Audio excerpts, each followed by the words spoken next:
All right, so we have the 2023/2024 NFL postseason divisional round. And what a divisional round. We have a 7th seed for the first time has made it through the wild card round in the Green Bay Packers. They defeated the Cowboys in Jerry World. Jordan Love in that entire unit. Aaron Jones did his thing. He has 9 touchdowns in 4 career games against the Cowboys. He had 6 and 3 going in. He has 9 and 4 now, which is just insane. He's amazing. He had 3 touchdowns. Love him. Jordan Love was surgical. The Cowboys weren't even that bad. They just couldn't keep up, right? Like, Green Bay was just, I mean, wow. They really look like they gave an A-plus game. And it's one of those games that, ooh, geez, you know, whether it's one extreme or the other, a team plays really, really, really horribly or a team plays really, really, really, really badly. Like, it's really hard for them to keep up that momentum, that feel, that high or low the next week. So it makes me kind of concerned, but at the same time, it's like, damn, that was the Cowboys, though. Like, that's a tough team. The Cowboys, man, I mean, they're so talented, and they've been there, done that, and, like, you'd think at least the Cowboys would wait till at least the divisional round to get knocked out, but they didn't. Oh, man. Anyway, Green Bay Packers going to San Francisco to play the vaunted San Francisco 49ers, the 1 seed, led by good old Brock Purdy, with Christian McCaffrey, with Deebo Samuel, with Brandon Ayuk, George Kittle, and even Elijah Mitchell, bless his heart, kind of comes and goes from you know, here and there, and it's completely separate from the defense of the 49ers, which is also absolutely stellar. You know, you got Tafunga, you've got Ward has been really, really good. You've got Bosa. You've got Armstead. You've got Chase Young. You've got Fred Warner. I mean, you have so many good players on the Niners team. They are an absolute juggernaut. They are getting around 10 points is the line. I've seen it go 9, 9.5. I've also seen it at 10. But they are basically damn near 10-point favorites at home against this Packers team. And, man, I look at the Niners. They're a team that they're destined to get to the Super Bowl. And unlike the other 1 seed, the Baltimore Ravens, this is a team that, you know, they have, you know, had postseason success recently. If not for a quarterback injury, you know, I think they would have went to the Super Bowl last year. And you know, for that reason, I don't think this is a team that's going to come out slow. You know, this is a team that could drop 21 first-half points on a Seattle Seahawks team, on, you know, a Philadelphia Eagle team, on a Dallas Cowboys team, any team, the Cardinals, when they were playing well. Like, this was a team that when they need to kick it into overdrive, I mean, even the last year's wild card game against the Seahawks, the way San Francisco play, I mean, they can, you know, they can casually drop 40 on you and just put the game to bed, you know, put your teasers to bed. I mean, you know, they may win this game. They could win this game by 20 points easily. Needless to say, I'm going to take the Niners to win this game. I'm going to take the Niners to cover the pretty fat spread, I will admit. Shout out to the Packers. They're the youngest team in the NFL. They're a great team. They're, you know, are coached really, really well. And I'm insanely excited to see how they perform next season. If they can put that, like, fire that they caught, like, towards, like, the back third of the season, if they could kind of keep that alive for, like, a whole season. Because if they can, I mean, wow, Jordan Love has ridiculously good numbers. I mean, his production was insane this year, and I can only imagine if we can have him play that way throughout the entire season. wow. But I just think the Niners are too powerful. And, you know, again, I think the Packers, they played so well. They exhausted, I think, all of their, you know, 7th seed, you know, I think they were a 10-win team. But still, they exhausted all that charm, I think, of the 7th seed being the youngest team, like, or second youngest team in the NFL history, youngest playoff team ever, in that first game against Dallas. And I think they're going to come out flat. And the Niners, on the other hand, I think they're going to come out. And again, I think the final score of the wildcard game last year between the Niners and the Seahawks was like 42-20. And that's honestly around what I would predict this game to be. We'll flip over to the other matchup of the top seed playing not quite the 7th seed, but still playing the 4th seed Houston Texans in CJ Stroud, a rematch of a game week 1 in which Lamar and the Ravens disposed of a rather nondescript and very forgettable debut for CJ Stroud, in which no touchdowns were scored. And, you know, the Ravens, they won it quietly, like 29-12. Lamar didn't have an insane day. You know, CJ Stroud didn't have a good or a bad day. It just kind of happened. And everybody just kind of ignored it because, you know, there was no touchdowns. There was no really anything of note happened at all. But they're playing each other again here at the end of the season, which I find pretty funny. CJ Stroud, though, you know, the quarterback of the Houston Texans, and, you know, man, you want to talk about just a unreal performance. And truthfully, I want to, you know, give a huge shout out to the head coach, all right, D'Amico Ryans, because that game, Joe Flacco and the Browns, I mean, the first half, for a while there, it was looking like a back-and-forth shootout game. And it looked like, man, this is going to be like, wow, this is like if the few weeks before that, when the Browns and Texans played, when it was just an absolute blitzkrieg by the Browns and CJ Stroud wasn't playing, so the Texans really couldn't catch up. It looked like, wow, this is a heavyweight match. But shout out to the Texans. I mean, hey, situational football. You know, sometimes play to your opponent and, you know, keep fucking around and see what happens. And Joe Flacco literally resulted in my opinion, a 21-point swing over to the Texans' favor by, you know, throwing a pick six when they were driving towards the red zone. And so you're about to go down to get 7 points. You get 7 points taken away and give your opponent 7 points. So that's 14 there. And then, you know, later on in the game, to really, really kill the chances towards the end of the third quarter, I believe, it was like 31-14. And he threw a pick six pretty early on in the drive. But, I mean, at that point, it's, you know, basically the fourth quarter, it's 38-14. You're kaput. And shout out to the Texans, man, because, you know, they're a young team. They are so talent depraved in comparison, especially now in the playoffs. Like, if you look up and down the rosters of every other team, like, you look at Baltimore, you look at Buffalo, you even look at Kansas City, who is pretty young, but still like a really good roster. And you look at Houston, and you're like, wow, you're up here with these guys. And you're supposed to be rebuilding. I mean, look at your draft partner, the fucking Panthers. Holy shitballs. Oh, man. Anyway,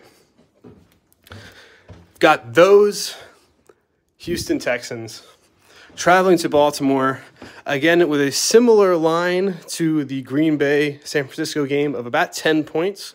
The Ravens being the top seed here, pretty heavy favorites. And the Ravens are an interesting team, right? Because, you know, during the regular season, they played every game pretty damn well. I mean, there was not a single game in which maybe the Ravens maybe won a game they shouldn't have won, but there definitely wasn't really a game where they got their ass kicked. You know, they were an active participant who had a winning shot at pretty much every game they were in. You know, again, by margin and by emphasis and how you perceive the wins could be debated, right? That everyone knows that Chargers game, that was nip and tuck. back and forth, ugly, low-scoring game. And then, you know, Zay Flowers had like an 80-yard touchdown at the very end, whatever. But still, you have a Ravens team that's been consistent this year, though. Lamar Jackson, he's going to win the MVP in kind of a weird, you know, Brady, like, when he won MVP in, like, 2017, the year Carson Wentz got hurt, when he was pretty much going to be a shoo-in to win it. Kind of a weird MVP year for Lamar, but MVP nonetheless. Very, very disciplined team. Very trustworthy team, very well-coached team, just a really great overall team, to be honest. You know, the one hiccup I have is you know, of course, Lamar Jackson has struggled pretty significantly in the playoffs. He's 1-3 in his career. His passer rating is significantly lower. He doesn't run as well. They really, you know, force him to be a passer.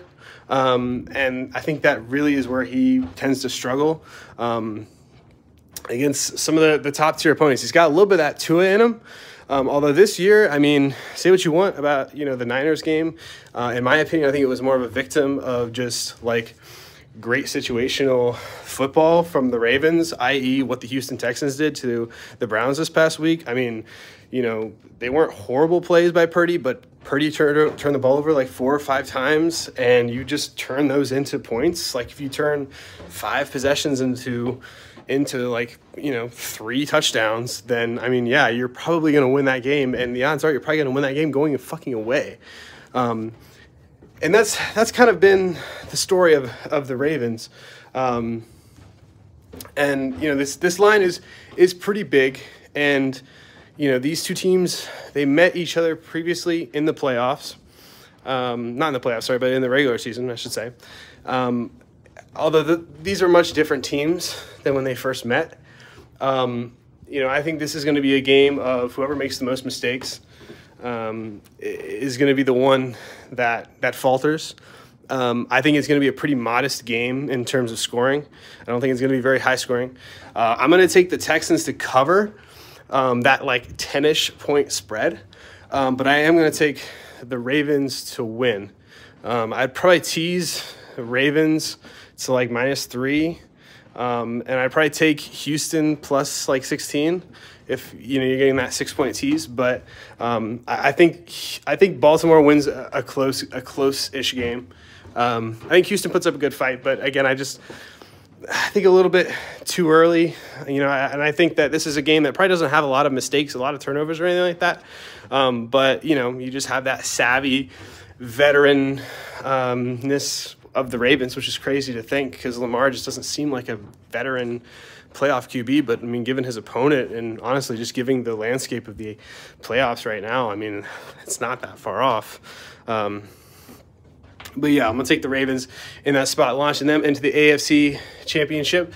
The other AFC matchup, we've got my Buffalo Bills coming fresh off of a nice and very, very solid all-around effort against the Pittsburgh Steelers, who put up a damn good fight themselves, 31-17. They are hosting for the first time in what will be the third matchup between Josh Allen and the Buffalo Bills and Patrick Mahomes and the Kansas City Chiefs in Buffalo for the first time. The previous 2 playoff matchups being the 2020 conference title game and the 2021 divisional round were actually in Kansas City. First, you know, 2020 conference title game, not really that close. Not a great game by Josh. Kind of, you know, again, wave the flag, whatever. Didn't really deserve to be in that game. We were happy that we saw the growth that we did that Josh Allen that season. It is what it is, you know, it happens. The very next season, 2021, damn, Josh really should have had that game, in my opinion. I think we would have rode that high that he was on all the way to the Super Bowl. And guess what? I'm kind of feeling similar vibes this season. To be honest with you, I feel really, really good about the Buffalo Bills. I think they're playing their hottest right now. They're in playoff mode. They're hungry. They're ready. Josh Allen had 4 total touchdowns this past week. He was running like hell. He had a fantastic game. You know, there was really no plays. There was one insane play by a defensive back on the Steelers. But other than that, there were a lot of plays that could have been made for Josh Allen. A lot of dropped passes, just a lot of problems, a lot of, Khalil Shakir obviously was great, so on and so forth. But, I mean, Josh Allen really had one of his best games that I can remember. And he is tapped in. He is tapped in. And he's going to have an insane game this week as he, again, hosting Patrick Mahomes and the Kansas City Chiefs, the team that, rested their starters in Week 18, despite what was the ugliest season for Patrick Mahomes, at least regular season, he's probably ever had to deal with. While he's been at the helm, a team that at one point lost, I think, 4 of 5 or maybe 3 of 4.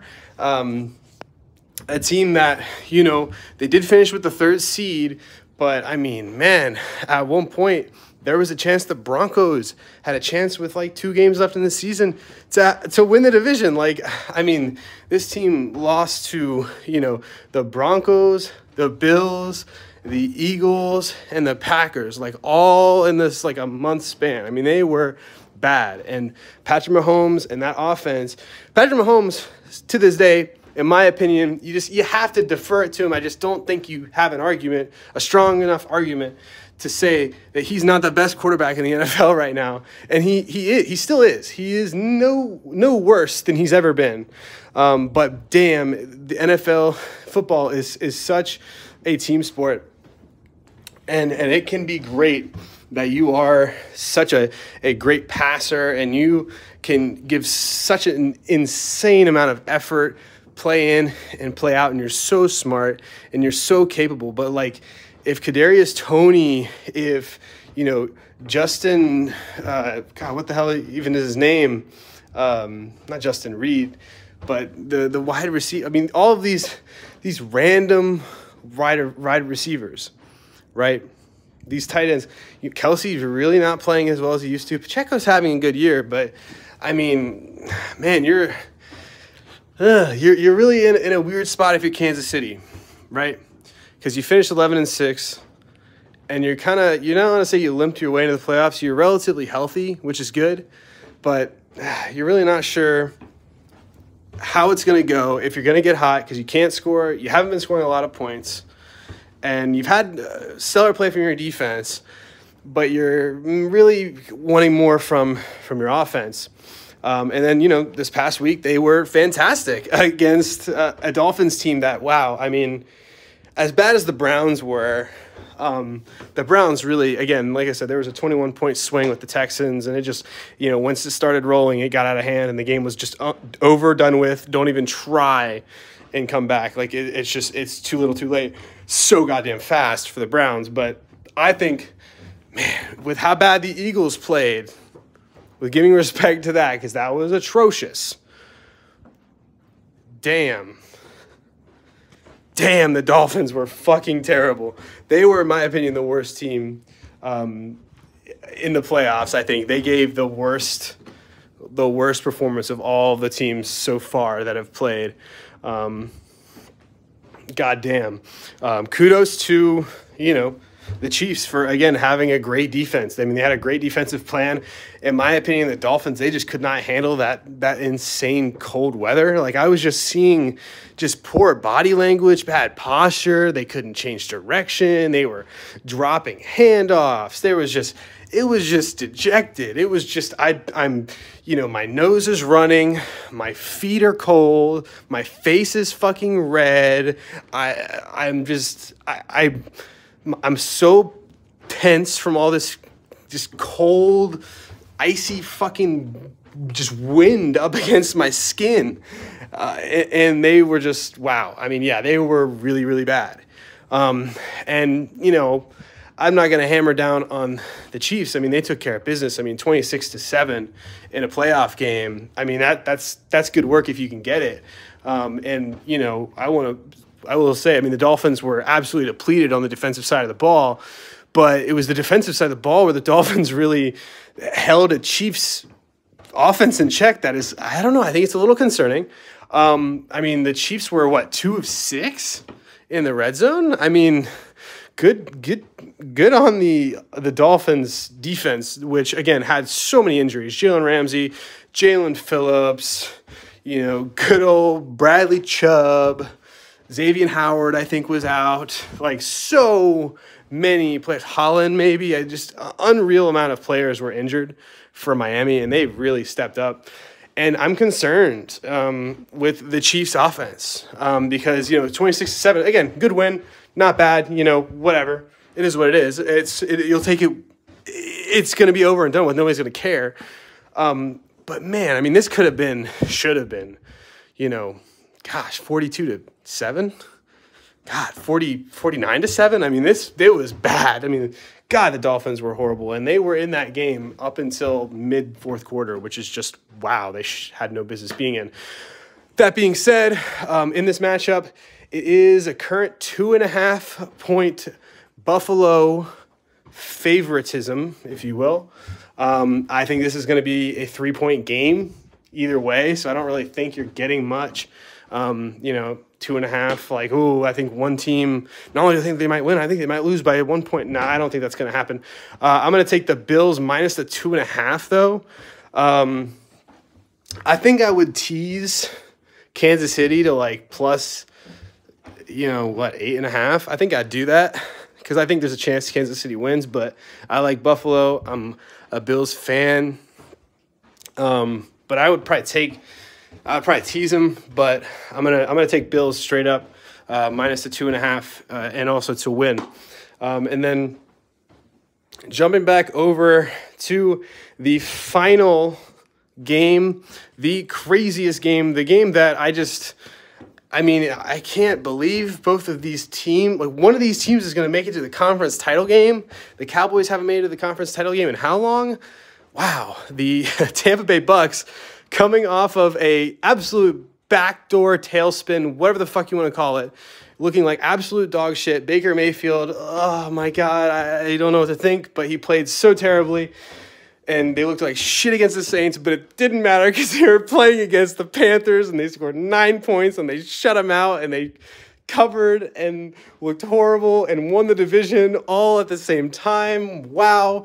And they just absolutely took it out on a Eagles team that, man, I didn't want to believe that the same Eagles team that was 10-1, the same Eagles team that, yes, they were down A.J. Brown, but still the same Eagles team that was just loaded and explosive with, like, Jalen Carter and, like, DeAndre Swift. Like, those two players were balling this year, and those two players, like, were not on the team or, like, a part of their, like, arsenal, like, as of last year.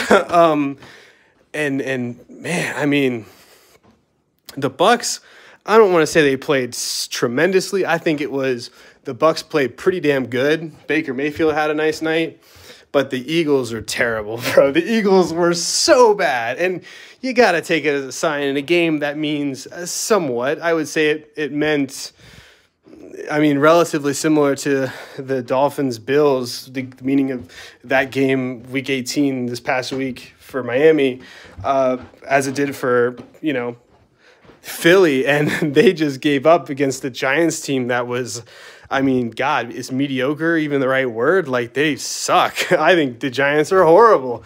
Tyrod is an absolute nightmare for your franchise if you're playing Tyrod, because he's going to win you games, and your team is horrible. Anyway, I'm getting fucking sidetracked.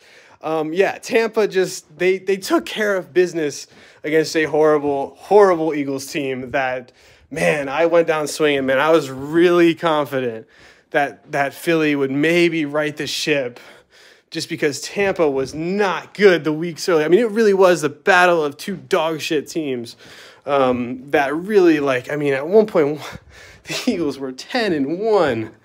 Oh, my God. And Dallas was, you know, now they're both at home, right? Isn't that crazy?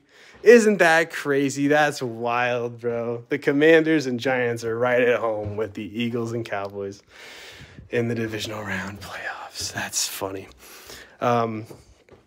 Anyway, the Bucks, yes, they won.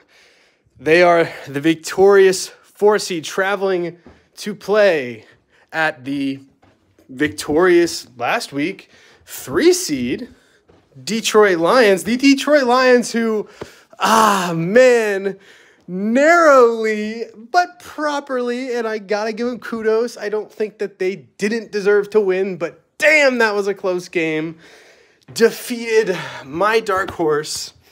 I didn't have an AFC dark horse just because I assumed the Bills were kind of a dark horse pick, even though they were the 2nd seed. A lot of people didn't think they were going to make the playoffs, and then they did what they did. Whatever. Anyway, the Rams, man, they were sitting at 3-6 at one point, and I really was confident that they were going to make a run. They made that run. They made the playoffs. They looked good. Puka Nacua showed up. Man, he played so well. Oh, he had 180 yards, bro. He had 180 yards. And Matt Stafford in my fantasy playoff challenge, great challenge, by the way. Look it up. It's called the Fantasy Playoff Challenge. Just you get this one player from each team in the playoffs. That's the basis. Look it up. It's great. He had a great game, man. But kudos to the Lions. Again, it's not a game that, oh my God, this play here, this call here, oh, this is bullshit. Oh, they got robbed. Or, oh, they just got lucky. They were gonna they would do so much better this week than the freaking if they would have been playing. Blah, blah, blah, blah, blah. No, all right. The Lions, they deserve to play this game. They deserved to win. They are in the divisional round for a reason. They're at home for a reason. In Detroit, Jared Goff, he played pretty goddamn well. And honestly, I mean, looking at that game, I mean, shout out to Josh Reynolds because he was fantastic. Really. I mean, and this Lions team, I'm a little skeptical of them. You know, how do they match up against San Francisco? Ooh, I don't know about that. Green Bay. Ooh, I don't know about that. I don't like that. You know what I'm saying? But this Lions team, you know, you could make the argument that the Bucs, again, they played well. They got Baker Mayfield. Say what you want about him. I'm not a huge fan of Baker, but I think the Bucs are who they are. They're a mediocre. You know, I would stick them in the realm with teams like the Colts, teams like the Packers, teams like the Raiders, the Rams, that kind of, the Saints, you know what I mean? Maybe the Falcons, like these 8 to 10 win teams that are not super threatening. You know what I'm saying? But the Lions, they are made to beat those teams. Are you kidding me? Oh, come on. I mean, oh, please. I'll take that. I will say Tampa is getting 6 points as dogs, which is pretty high. You know, again, I think Detroit wins this game. I think Detroit is made to win this game and get absolutely throttled. I think they're going to get murdered by San Francisco. It's just my pick. But I think in Detroit, you know, this is a rematch. These teams met earlier in the regular season in Tampa, I believe, and it was really at the point in which people thought, oh, God, I don't know about this Baker Mayfield. It's really, I think they lost like 20-6. He was horrible. They just could not. I remember him missing players on 4th down, and I'm like, fuck, dude, if you could have hit him, that's game right there, or like you're back in the game, and he just couldn't do it. But ultimately, I don't know. I just think the Lions are too feisty, and I think that they can escape. Now, you could make an argument, and you know, I completely understand. 6 points to me is it's not enough for me to think, all right, I'm gonna take a risk and pick them plus the 6, just because even if they lose, I don't know. I just feel like this feels like a, a 34-16 type game.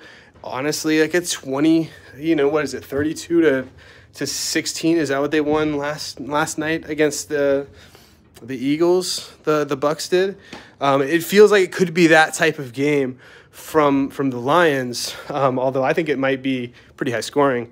That being said, I'm going to round it up with, I'm going to take the Lions minus the 6.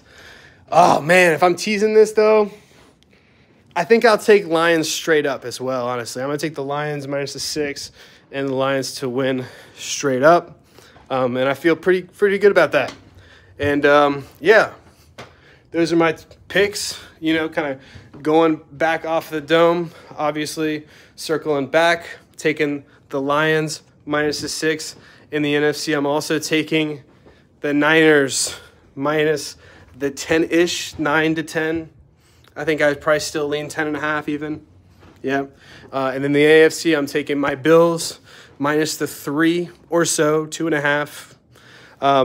And then I'm also taking Houston to cover, taking Baltimore likely to win. But I'm gonna take Houston plus the 9.5 to 10-ish, similar line to the Niners and the Packers. And those are my picks. Last week, I believe I picked the Eagles game incorrectly. And otherwise, the Eagles and the Browns, actually, I picked both of those teams to win. Otherwise, I was on the money pick for pick. And I'm feeling good. I'm feeling 4 for 4. Let's get it.